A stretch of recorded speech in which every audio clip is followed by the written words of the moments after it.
Hi guys, আজকে আমি দেখব এই 50 টাকা দিয়ে আমি ডিমারি বাজারের মধ্যে কটা জিনিস খেতে পারি। চলো গাইস, ভীষণ আওয়াজ হচ্ছে, আমি মাইক্রোফোন আনতে ভুলে গেছি। চলো 50 টাকা দিয়ে কটা জিনিস আমি খেতে পারি সেটাই দেখাবো।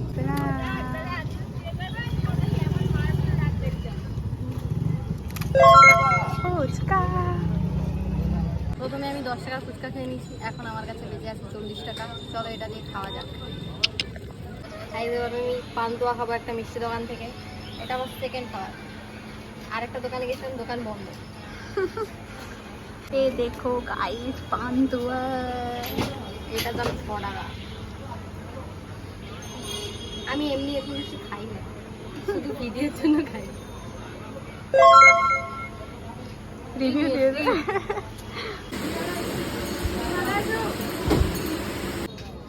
এখন আমি 3 নম্বর জিনিস নিয়ে নিয়েছি।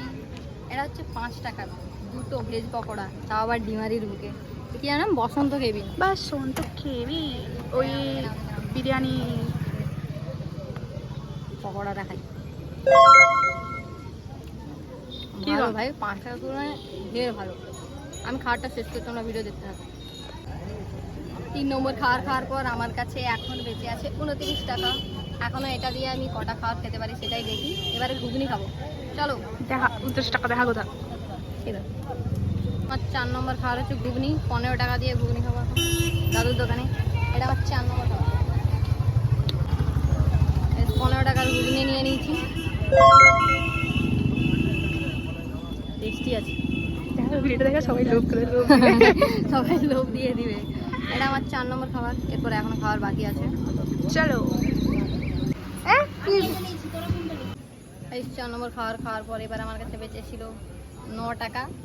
সেটাতে আমি একটা আইসক্রিম নিয়ে নিয়েছি। 1 টাকা কম দিয়েছি, কিন্তু আইসক্রিম একটা পেয়ে গেছি। দোকানদারের পায়ে এটা ধরেছিলাম। চকোবার বলেছে, কিন্তু এটা চকোবার নয়, চুস্কি। কোকা-কোলার।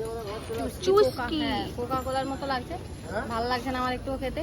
গাইজ, আমি হিসাবে গড়বড় করে ফেলি। গড়বড় নয়, মানে আমি দাদুর কাছ থেকে 5 টাকা নিতে ভুলে গেছি, সেখানে হিসাব গড়বড় হয়ে গেছে। আমাকে টাকাটা রিটার্ন দেয়নি, পরে আমাকে যেতে ছিল। আমি ভাবলাম হয়তো আমাকে দিয়ে দিয়েছে, আমার খেয়াল ছিল না।